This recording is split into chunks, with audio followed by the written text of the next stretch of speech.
প্রত্যেকবার ভোটের সময় কারো না কারো দিদিমা আসে, দাদু আসে, আত্মীয় স্বজন আসতেই থাকে ভোট দেওয়ার জন্য। কোথা থেকে আসে বলুন তো? স্বর্গ থেকে আসে। 5 বছরে একবার আসে, প্রত্যেকেই বলে। তো এইবার আমি টার্গেটে আছি আমার দিদিমার সঙ্গে দেখা করার জন্য। আমার দিদিমার সাথে বহু বছর দেখা হয় না, তাই আমার দিদিমা এবার আসবে। যে জন্য আমি চাইছি যে যারা বলছে না ভোটের লিস্টের থেকে, ভোটের তালিকা থেকে 2 জনার নাম বাদ দেওয়া যাবে না, 2 জনার নাম বাদ দিয়ে দেখান। আমিও বলছি 2 জনার নামও বাদ দেওয়া যাবে না। কেন বলুন তো? যদি 2 জনার মধ্যে যে নামটা কাটা যাবে সেটা যদি আমার দিদিমার হয়, তা তো দেখা হবে না। তাই নাম বাদ দেওয়া যাবে না, নাম থাকতে হবে। আমার দিদিমার নাম শান্তি। এবছর আসবে, 2026-এ আসবে, আসার কথা আছে।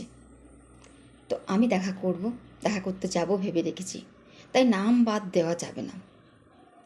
আর 5 বছর অন্তর আসে একবার ভোট দিতে। আসুক না, স্বর্গ থেকে আসছে, ভোট দিয়ে চলে যাচ্ছে। কিন্তু আপনারা একটা ভুল কাজ করছেন।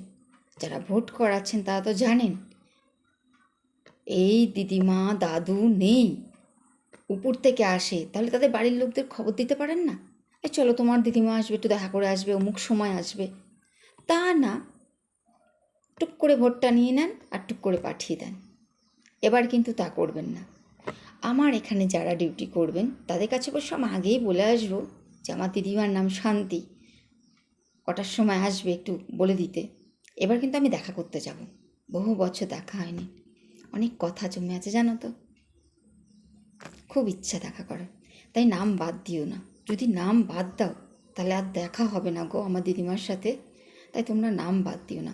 আর যারা নাম বাদ দেওয়ার আন্দোলনে নামবেন, আমি আপনাদের সাথে না থাকলেও আপনাদের পেছনে আমি আছি, 100% একদম গ্যারান্টি সহকারে আছি। কারণ আমার ওই দিদিমার সঙ্গে দেখা করতে হবে না।